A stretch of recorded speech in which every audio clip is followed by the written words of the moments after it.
Bonjour à tout le monde et je suis ravi d'avoir à animer cette première table ronde des premières universités Emmaüs. Ça fait plaisir et c'est un honneur en même temps. Seulement, on va démarrer avec des choses un peu sérieuses. Alors, un peu de courage, si vous voulez bien. On va essayer de travailler sur la gouvernance.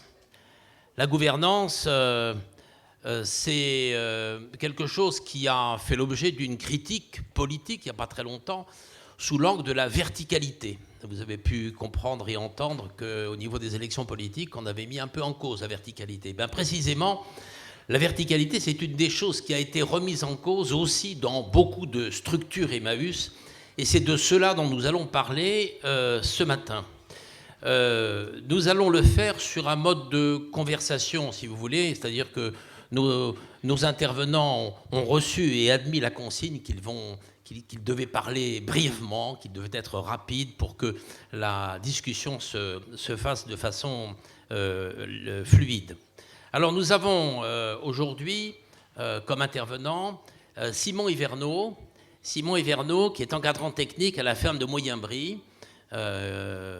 Christian Calmejade, je ne le présente pas, vous voyez de qui il s'agit, il est là-bas.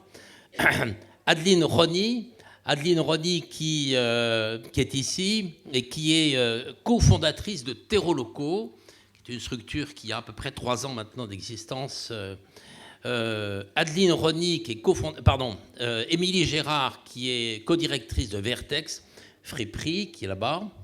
Et puis, donc, tous les 4 qui sont des opérateurs, je vais les interroger sur la question de la gouvernance, et puis on demandera à Marco Della Corte, qui est un petit peu, je dirais, un facilitateur, un accompagnateur de structure, de faire un peu ensuite une synthèse, une conclusion de ce qui aura été dit, une conclusion qui n'est jamais une fin en soi, mais qui ouvrira sur les ateliers qui auront lieu juste après. Voilà. Et donc, on va commencer cette conversation par une question. Je leur ai demandé de ne pas faire de description académique du fonctionnement, de la gouvernance de leur structure, mais plutôt de s'inscrire effectivement dans des logiques, des pointes, des logiques particulières de leur structure, de leur fonctionnement. Et la première question que je voulais poser, c'est celle-ci. Pourquoi êtes-vous arrivé à bousculer la gouvernance traditionnelle dans votre structure? Christian, est-ce que tu veux commencer? Merci Christophe, et je suis très touché qu'on remette ça à l'ordre du jour, parce que je crois qu'on s'est rencontrés il y a 10 ans sur cette même question ici, où à Montauban, un peu naïf et un peu rebelle, on voulait révolutionner, pourquoi pas, le mouvement. Je dis ça, et à l'époque on m'avait dit, écoute, t'es gentil, mais c'est un peu trop en avance, attends un tout petit peu. Je suis content qu'en 2022 on y revienne. Pourquoi on essaye? Je dis bien on essaye parce que ça c'est important, c'est un chemin vraiment de crête, c'est un chemin fragile. Ça vient d'abord d'une préoccupation personnelle. Je suis rentré assez jeune à Emmaüs et je trouvais que dans nos modèles, du moins communautaires, le responsable avait une place parfois un peu trop imposante, parfois voire, je dirais, un peu dangereuse, c'est-à-dire qu'on décide de beaucoup de choses, et notamment du destin peut-être des gens. Et ça m'a toujours chiffonné. J'aurais pu rester dans un modèle classique et ne pas m'embêter, mais ça m'a toujours chiffonné. Et je dis je, parce que c'est vraiment important, de voir que les mêmes que je vous ai demandé d'applaudir tout à l'heure, qui sont à l'œuvre au quotidien, qui nous apprennent plein de choses, souvent ne sont pas à la décision. Ils restent des exécutants, ou on les laisse comme des exécutants. Donc j'ai toujours été intrigué de savoir comment on pouvait modifier ça, faire en sorte que les gens puissent participer simplement, pas d'une manière compliquée, mais participer d'une manière horizontale. Bon, j'ai fait preuve de beaucoup de naïveté, je sais bien qu'on apprend en se trompant, je me suis beaucoup trompé, mais la volonté était là, et on a pratiqué diverses manières d'y arriver. Et puis on a construit, on a fait pendant un temps, puis ça s'est cassé la gueule, parce que c'était mal construit, parce que c'était pas bien accompagné. Pour finir en 2016-17, rencontrer quelqu'un qui nous a proposé quelque chose qui est basé sur un jeu. Genre, je ne vais pas vous faire, comme l'a demandé Christophe, tout le panégyrique de cette histoire-là. On a imprimé, pour ceux qui le veulent, c'est là, le processus. Quelque chose qui permet vraiment d'aller sur quelque chose de participatif. Mais vraiment d'une manière pragmatique, simple et facile à mener. Donc on s'est dit, voilà, c'est vers ça qu'on va aller. Et puis pour finir sur cette simple question, c'est ça qui m'intriguait. Puis personnellement, je me méfie particulièrement d'une personne, c'est de moi-même. C'est-à-dire que on est tous paradoxaux. J'ai cet élan de vouloir ce que les gens participent, mais quand ça ne m'arrange pas, j'ai les vieux démons de l'autocrate qui sait, et par bonheur, il y a quelqu'un dans la vie qui m'accompagne depuis bientôt 30 ans, qui, quand je rentre à la maison, me dit je crois que tu ne sais pas tout et on va redéfinir les choses. Donc ça a été mon équilibre et je lui rends hommage ce matin, et je lui rends vraiment hommage parce que ça m'a évité de devenir complètement con. Voilà, donc ce mouvement, il vient aussi de moi, qui suis, je le sais, qui génère des choses. Mon équipe veulent souvent m'enfermer parce que j'ai des projets, et puis j'avance, et puis je ne regarde pas trop si ça suit ou si ça ne suit pas. Ça suit finalement, mais voilà, je me méfie vraiment de moi-même. Et je voudrais qu'ici, on oublie Christian et on retienne le collectif. Voilà. Merci Christian. Alors, Émilie, à Vertex, vous avez une histoire qui est intéressante. En fait, vous avez vécu une verticalité très forte, et puis un beau jour, cette verticalité a disparu parce que la personne qui l'a représentée est partie. Et à partir de là, vous avez décidé de rentrer dans une logique très collective, avec en plus une espèce d'ambition d'unanimité. Alors, explique-nous un petit peu. Alors, effectivement, à Vertex, la particularité, c'est que ça émane d'une problématique qui avait soulevé en fait une autorité un peu abusive qui était exercée, et un pouvoir qui était tenu dans les mains d'une seule et unique personne. Et en fait, le changement s'est fait en plusieurs étapes. Donc ça partait de ce constat, des difficultés que nous avions rencontrées. Et c'est Sylvie Flini qui, à l'époque, était pressentie pour la reprise de la structure, et qui l'a fait, mais à une seule condition. Elle acceptait de reprendre uniquement si on mettait en place un fonctionnement collectif. Donc elle a mobilisé ses collègues autour d'elle, dont je fais partie.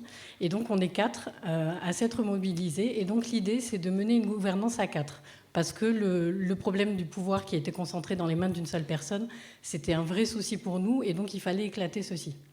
Donc on a repris à 4, et en fait chacune d'entre nous représentait les pôles de la structure. Donc on a Sylvie qui est directrice générale, mais qui est également coordinatrice du développement, des ventes et de la gestion. Karine qui s'occupe des collectes et des partenariats associatifs. Julie qui est sur la production, et donc moi-même qui suis sur la communication et l'insertion.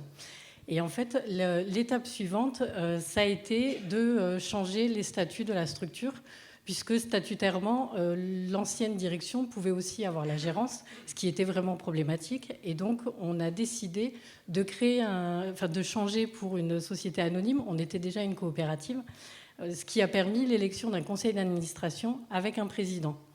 Et en fait, la dernière étape, c'était de se dire que pour faire du collectif et être cohérent avec les valeurs qu'on souhaitait diffuser à ce moment-là, il fallait pouvoir impliquer l'ensemble des acteurs de la structure, et donc intégrer également tous les salariés, et notamment les salariés en parcours d'insertion, aux prises de décision. Et donc là, vraiment, tous les pouvoirs ont éclaté. On était vraiment sur un fonctionnement horizontal. Et donc depuis lors, on fonctionne ainsi, c'est-à-dire qu'il y a un comité de direction qui symbolise la hiérarchie. Néanmoins, toutes les prises de décision émanent du bas et fonctionnent collectivement. Et l'unanimité, si jamais il n'y a pas d'unanimité, qu'est-ce qui se passe ? Alors, dans la mesure où nous sommes 4 à être décisionnaires, effectivement, ça pose problème en cas d'égalité, puisque auparavant, en fait, on décidait que c'était à la majorité. Donc, quand 3 étaient d'accord et qu'il y en a une qui perdait, eh ben, tant pis, on prenait quand même la décision. Sauf que ça donnait lieu à des railleries, parce que celle qui avait perdu était pointée du doigt, et donc les autres se vendaient d'avoir réussi. Et en fait, en cas d'égalité, on a décidé en fait maintenant de choisir de façon collective également. Donc il fallait que tout le monde soit convaincu. Donc quand vraiment ça ne fonctionne pas, on fait intervenir une psychologue qui vient pour animer les échanges. Et en fait, l'idée, c'est qu'à la fin, pour toute prise de décision, on doit être toutes d'accord, et ensuite on pourra valider une décision. Merci, Émilie. Oui, c'est intéressant. On va poursuivre un peu avec Simon. En fait, à Moyen-Brie, vous avez aussi une équipe collective, vous avez aussi une logique d'horizontalité.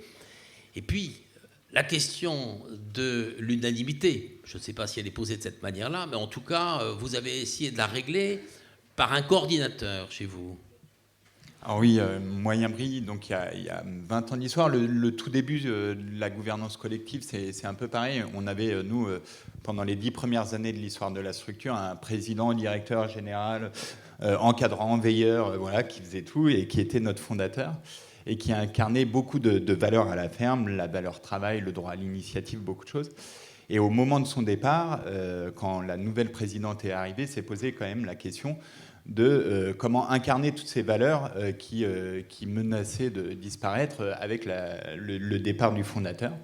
Et il y a eu une première intuition que ça pouvait passer par une gouvernance partagée et collective où chacun peut incarner plus ou moins telle ou telle valeur. Voilà. Donc ça a été vraiment une volonté des bureaux bénévoles à l'origine. Et donc à ce moment-là, il y a eu aussi, donc ça c'est en 2002, une équipe salariée qui était plutôt compétente, qui avait envie de s'investir plus.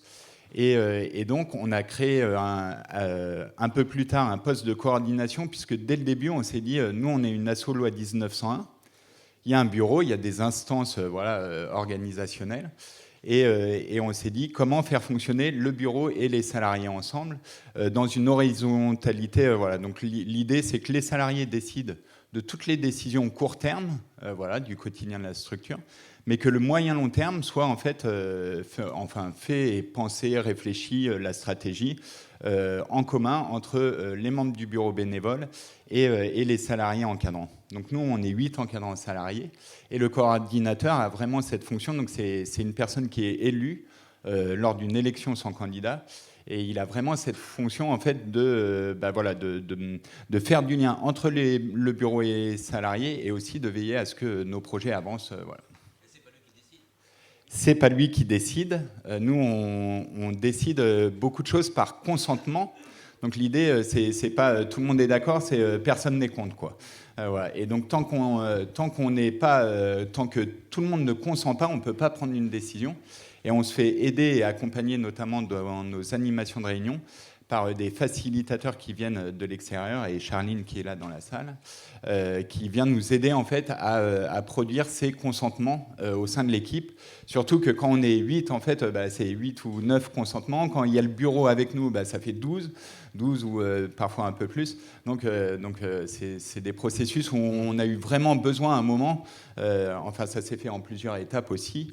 À chaque fois, on touchait des plafonds de verre et on s'est outillé, on s'est fait aider de l'extérieur pour aller toujours de plus en plus loin. Merci. Alors, Terreau Locaux, Adeline. Terreau Locaux, c'est une structure qui n'a que 3 ans. Et donc, vous n'êtes pas passé d'une verticalité à une horizontalité parce que vous êtes parti directement sur l'horizontalité, si j'ai bien compris. Ouais. Oui, du coup, c'est vrai que c'était au départ un souhait très fort des cofondatrices. Donc, on était 3 à porter le projet au départ, avec Lucie Brunet et Marie, qu'on a la chance d'avoir aujourd'hui ici. Et du coup, c'était un souhait qu'on portait. Moi, j'ai passé une année à aller voir un peu d'autres structures autogérées pour questionner cette question-là, voir un petit peu les freins et ce que ça apportait. Et personnellement, j'avais des expériences professionnelles dans des mondes très hiérarchiques qui ne me convenaient pas du tout. J'avais aucune envie d'avoir la place de chef et ni une place où on m'imposait des choses. Et du coup, ça me parlait aussi beaucoup, ce mode-là. Et donc, quand on a construit nos statuts au départ, on a fait des statuts vraiment très basiques, juste pour porter la structure qui porterait la création de l'association. Et c'est quand on est arrivé dans le village et qu'on a vraiment commencé à porter le projet avec les habitants, qu'on leur a proposé de travailler sur notre gouvernance tous ensemble. Pour ça, on a été accompagnés du coup par une SCOP qui accompagne à l'intelligence collective. Et du coup, c'est ensemble qu'on a décidé de créer des statuts collégiaux. Donc on n'a pas de CA, pas de bureau. On est 8, il y a 8 co-administrateurs, du coup des salariés, des bénévoles, la mairie et Emmaüs. Et voilà, et les décisions se prennent aussi par consensus ou consentement, c'est pas encore trop. Et du coup, au niveau de la direction aussi de l'association, on a décidé d'être en co-direction. Donc les 4 qui étaient là au départ sont co-directeurs. Ensuite, l'équipe a vite grossi. Aujourd'hui, on est 8. On n'a pas eu le temps de re-questionner ce modèle, mais en tout cas, pour les co-directeurs, nous, ils nous posent question. Et donc là, on est en train d'amener les échanges là-dessus avec l'ensemble de l'équipe pour voir vers quoi on évolue. Mais en tout cas, c'est quelque chose qui est en perpétuel mouvement. Et nous, c'est un système qui nous semble vraiment sain parce que ça permet d'aller vraiment très loin dans les prises de décision et d'avoir des décisions concertées, du coup, acceptées aussi par l'ensemble du groupe. Et puis ça permet aussi, par exemple, nous, dans notre système de codirection, qu'il y ait une vraie fluidité. Et par exemple, nous, dans notre équipe, on est 3 femmes qui ont eu toutes des enfants sur les premières années du montage de projet, donc dans un moment qui est très intense. Et du coup, ça a permis aussi cette continuité, parce que les sujets sont portés à plusieurs, sont pensés à plusieurs. Et que tout ne repose pas sur quelques épaules. Et donc, là, aujourd'hui, il y a le CA aussi qui s'implique de plus en plus dans la gouvernance et qui se saisit aussi de plus en plus des enjeux. Et donc, il y a une charge mentale aussi qui est partagée. Et c'est aussi ce qui nous semble super intéressant. Voilà. Merci. Je te donnerai la parole à la fin. Tu feras une petite synthèse, si tu veux, tout à l'heure. On va... Voilà. À Emmaüs, on ne fait pas pour, on fait avec. En tout cas, c'est l'ambition que nous avons, c'est un peu l'idéal que nous avons. Et donc, quelle est la place des bénéficiaires dans la décision? C'est la deuxième question que je voulais vous poser. Christian. Alors, dans mon souci de faire vite, c'est vrai que je n'ai pas expliqué, même si c'est détaillé dans le document, mais nous, le modèle institutionnel n'a pas changé. On a gardé le CA, le bureau, il y a un directeur, il y a un organigramme. Par contre, ce que nous a appris ce système du Tao, et ça ressemble à ce que vous vivez, c'est de créer des cercles. Alors, grosso modo, on est un peu plus de 200 personnes à travailler, à agir tous les jours ici, que ce soit les bénévoles, les salariés ou les personnes accueillies, et on travaille par cercle. Voilà, pour résumer. Alors, la place des usagers, ils peuvent prendre part dans ces cercles qui sont dans différents lieux, puisqu'on a 6 lieux d'activité ici. Donc, ça peut être là-bas, ça peut être ici. Et chacun a la même place autour de la table. Et on fait le même processus. D'abord, des élections sans candidat. Ce qui fait qu'un usager, une compagne, un compagnon, peut se retrouver animateur du cercle ou secrétaire, puisqu'il va être désigné par ses pairs en disant « Toi, tu es capable, tu vas le faire pendant 6 mois » et on renouvelle ça sans arrêt pour que ça soit tournant. Ensuite, autour de la table, il y a des projets qui sont portés et que je sois compagne, que je sois salarié, que je sois bénévole, je vais pouvoir apporter ma pierre à l'édifice justement par ce consentement. Tant qu'on n'a pas levé toutes les objections, toutes les questions, le projet ne peut pas être validé. Ce qui fait que je viens d'arriver à la communauté, je viens, je ne sais pas, du fin fond de la Géorgie, je maîtrise un peu le français, je vais pouvoir être à cette table avec ce que j'en comprends, ce que les autres me disent, mais je vais pouvoir être reconnu, on va m'entendre, j'aurai la parole, puisqu'il y a un temps de parole qui est donné, et je vais pouvoir décider, à ma mesure, mais je vais pouvoir décider même si je suis arrivé hier. Dans ce projet-là, je vais pouvoir poser des questions. Et je trouve que ce modèle-là, enfin, qui fonctionne, qui renvoie des choses au cercle supérieur où sont les gens du bureau ou du CA, permet vraiment une vitalité de l'ensemble et permet ce que tu appelais les usagers, les compagnes et compagnons, d'être tout de suite reconnus, d'avoir une place. Et pas se dire « je suis la 10e roue de la charrette » ou « je n'existe pas ». J'insiste beaucoup sur « j'existe ». Je peux me poser, je suis timide, je n'ose pas parler, mais je suis autour de la table. Et ça, je trouve que c'est très pragmatique, très fort, et dans les systèmes qu'on a pu visiter, c'est celui qui est le moins casse-gueule. Je trouve que c'est celui qui est le plus facile à poser. Voilà ce qu'on peut vivre au quotidien. Et chez Vertex, est-ce qu'on a aussi ce même souci, la participation des... Alors, on a utilisé le mot usager, mais peut-être qu'il faut le changer, je ne sais pas. Oui. Alors, nous, la difficulté réside dans le fait qu'on soit environ 70 salariés. Donc, on porte un chantier d'insertion ainsi qu'une entreprise d'insertion, donc ça va être des profils très différents. Et en fait, dès le départ, on s'était dit qu'il fallait impliquer tout le monde dans les prises de décision pour que ce soit plus juste et équitable. Et donc c'est quelque chose qui s'est fait de façon progressive, mais dès la première fois, le premier point qui a été abordé, c'était quelque chose d'hypersensible, puisque c'était autour d'une prime qui avait été promise par l'ancienne direction. Et donc nous, on s'est retrouvés avec ce fait-là. L'idée, c'était que les salariés auraient une prime à la productivité. Et en fait, quand on a repris la structure, on s'est rendu compte assez rapidement que la prime, elle était irréaliste, puisque les critères d'attribution, finalement, permettaient de profiter à personne. Que les montants étaient complètement démesurés par rapport à la situation financière de la structure telle que nous l'avions récupérée.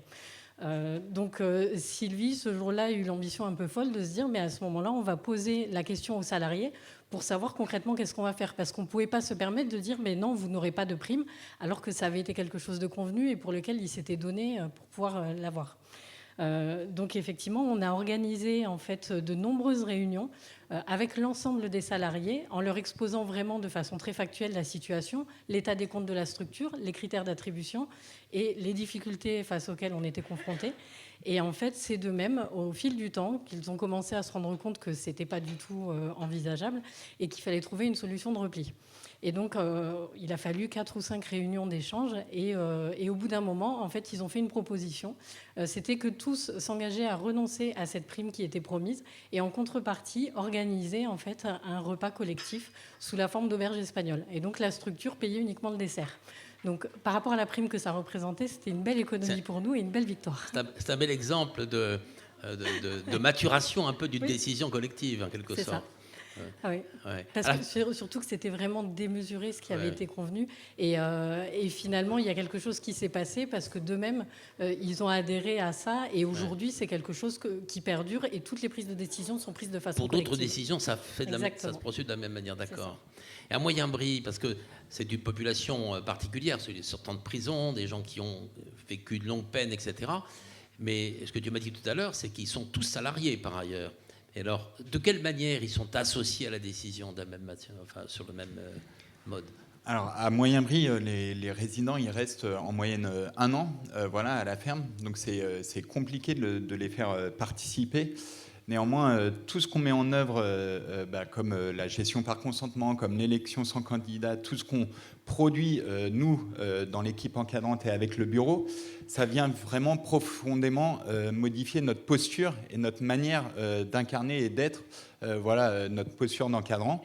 Et ça, je pense que c'est vraiment par cette exemplarité-là. En fait, on a touché plein de fois des plafonds de verre en se disant ça fonctionne, la gouvernance partagée. Et à un moment, ça bloquait. Et souvent, c'était quand même une histoire de posture. Et moi, particulièrement, qui est un peu un leader au sein de la ferme et tout ça, parfois, ma posture en réunion ou dans mon attitude posait problème pour faire avancer le collectif. Oui, c'est ça. C'est la même logique, oui. Et donc ça, mixé à quand même un truc qui, à la ferme, nous, on se réunit tous les lundis avec les résidents depuis que la ferme existe, donc depuis plus de 25 ans. Et c'est un temps vraiment de libération de la parole.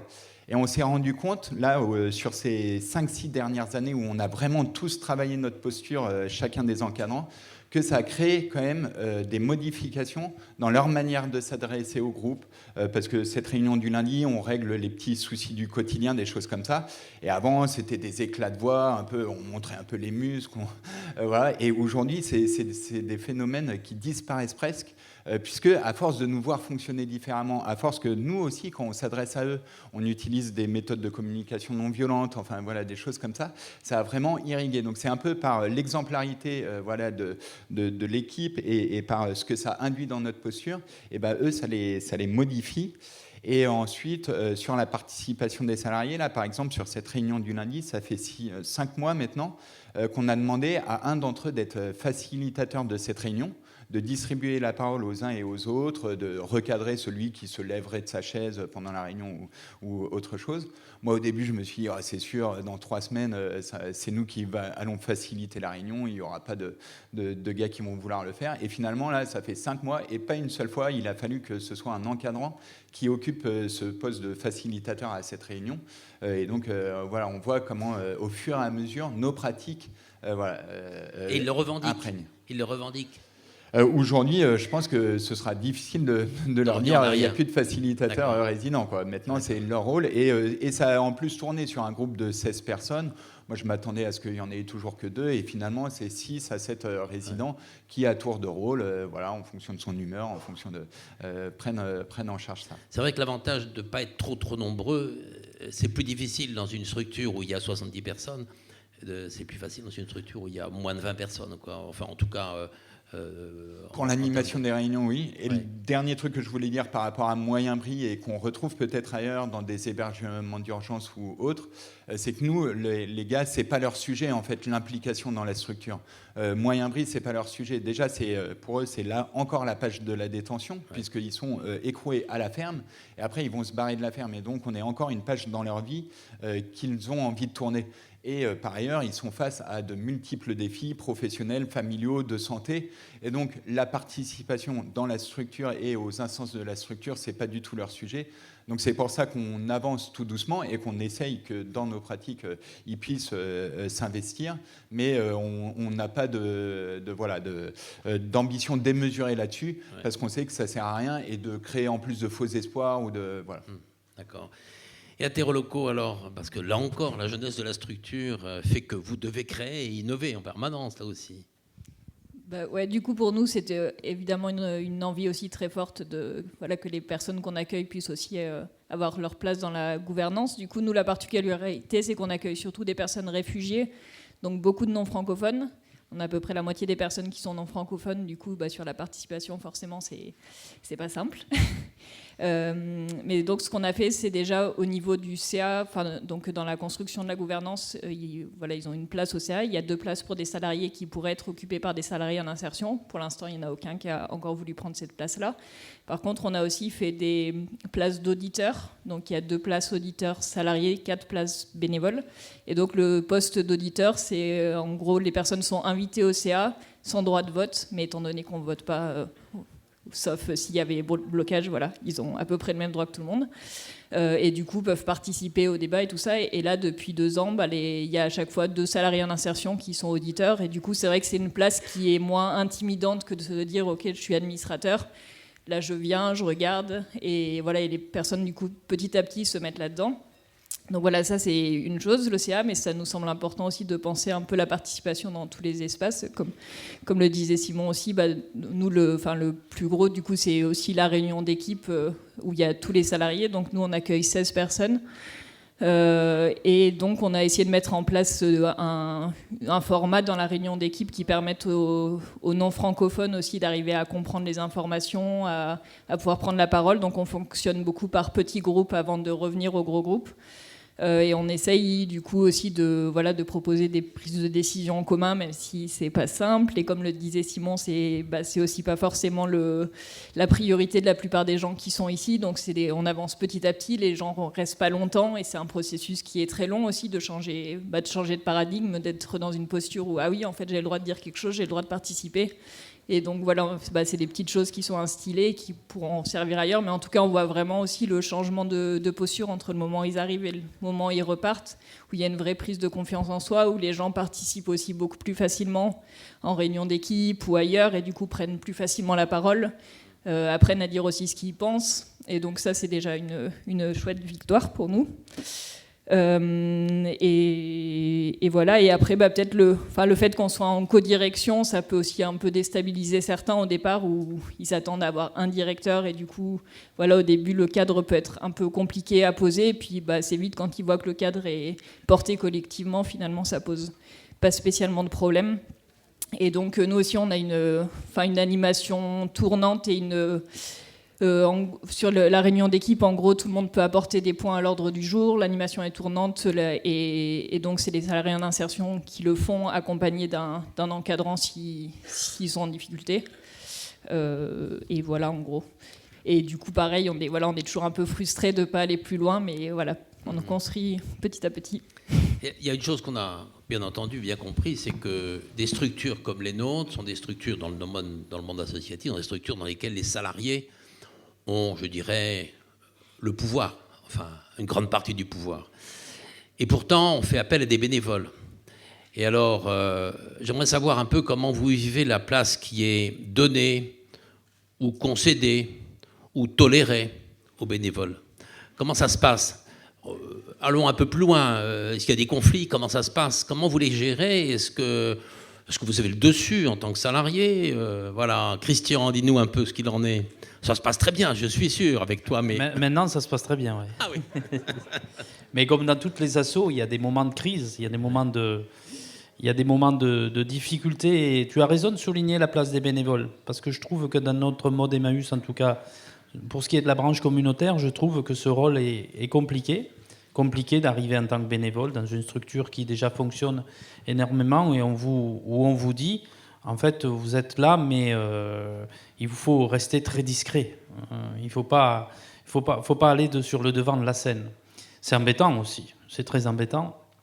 Je trouve que là, il y a vraiment quelque chose. On sait accueillir les salariés, il y a un cadre légal. On sait accueillir les compagnes et les compagnons. Je pense qu'on a un cadre là-dessus. Les bénévoles, c'est plus compliqué, parce que d'abord, on a besoin d'eux, on accueille tout le monde. Il faut accueillir tout le monde aussi avec ses difficultés et ses richesses. Et il y a cette question du pouvoir, du partage du pouvoir. C'est bien là-dessus.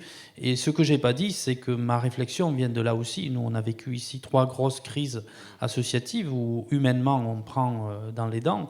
Et quand on se sépare, c'est comme dans les divorces. Tout le monde est responsable. Et c'est jamais joyeux, je pense, que de produire du mal-être, de la négativité. On n'est pas là pour ça. N'empêche que ça fait souvent le quotidien de nos associations. Et ça aussi, ça fait partie de mes réflexions, de voir comment, non pas les nier, non pas le cacher, mais comment faire en sorte que tout le monde, c'est ce que j'ai dit dans cette participation où en fait on enlève sa casquette et on prend le rôle de je participe, qu'on soit bénévole, accueilli ou salarié.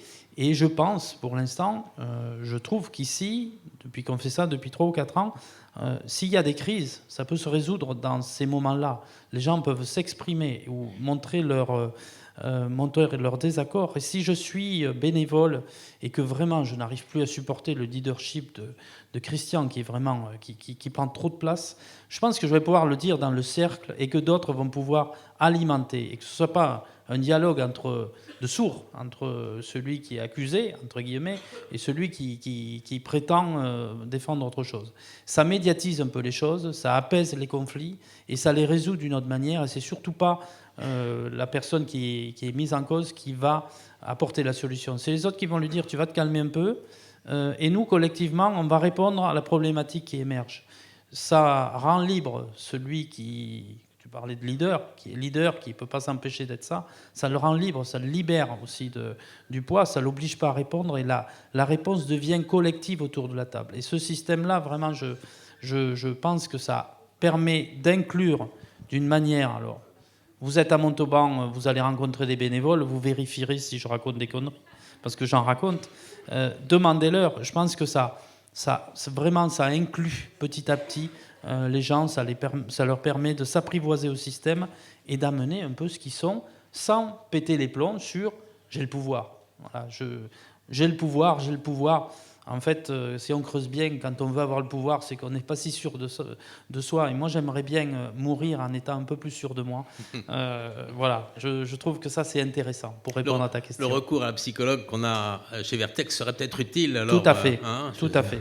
La notion de l'accompagnement dans ces structures et quand on tente de mettre en place ces systèmes est fondamentale. Parce que sinon, on peut répéter les plombs d'une autre manière.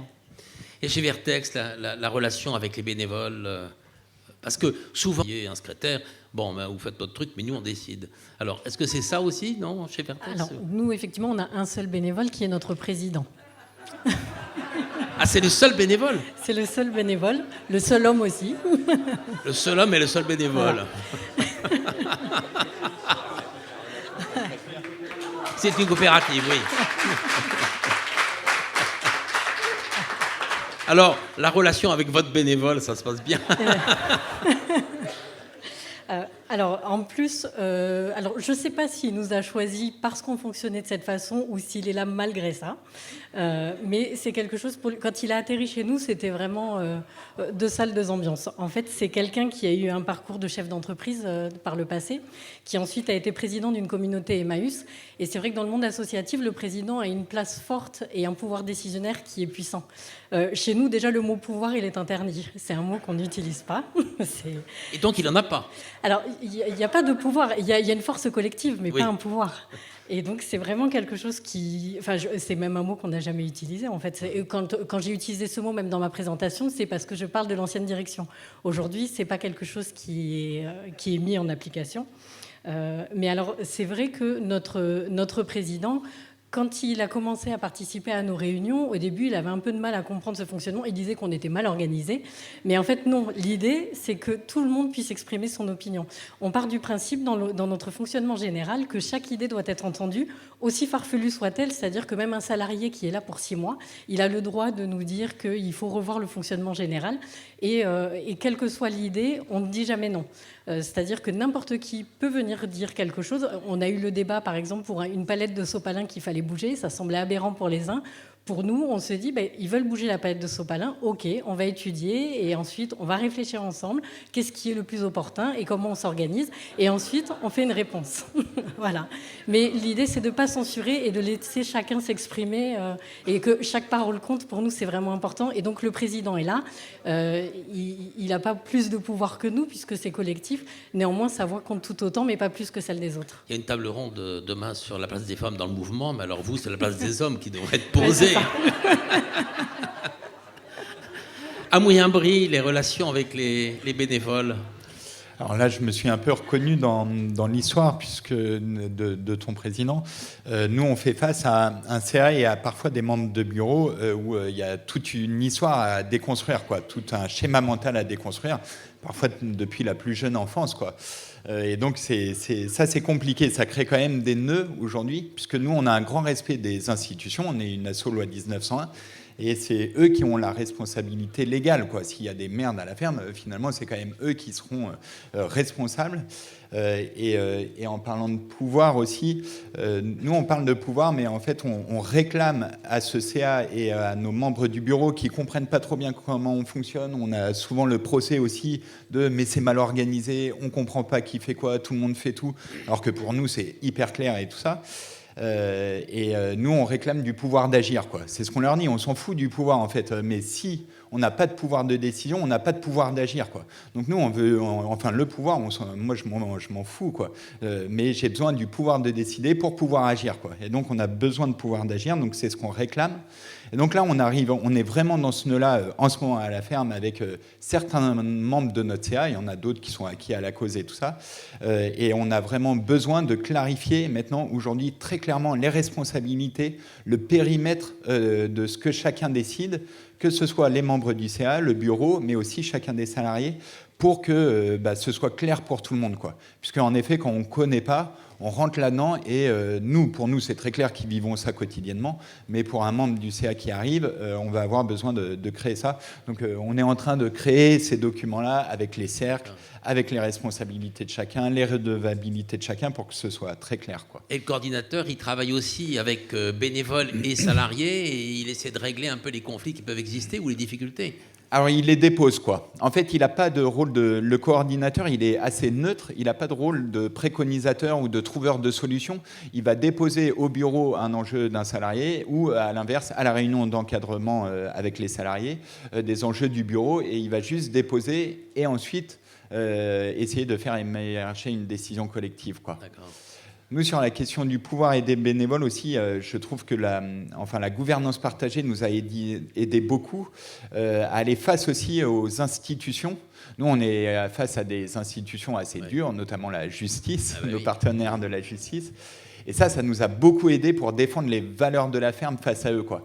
Et là, communément, on y allait front commun, salariés et bénévoles, et ça a été vraiment aussi des moments quand on est menacé de l'extérieur, des moments où cette horizontalité-là a fait force, parce qu'on s'est retrouvé face à des juges, face à des personnes qui voulaient modifier le modèle de la ferme, induire plus de contrôle, par exemple, sur site et tout ça. Et nous, on était 8 à 10 à se défendre. Et les bénévoles ont eu une place singulière quand même, puisque nous, c'est ce qu'on dit, nous, on est une initiative de la société civile, et donc elle est défendue, incarnée par des membres de la société civile qui sont bénévoles. Et donc ça a été quand même une force. Mais en ce moment, on est quand même sur le gros nœud, besoin de clarifier, et ça crée des frictions, quoi. Ok. Émilie, alors, Terroloco, là aussi, la place des bénévoles. Adeline, mais c'est pas grave. Pardon? Adeline. Ah, pardon, Adeline, Pas de excuse-moi, oui.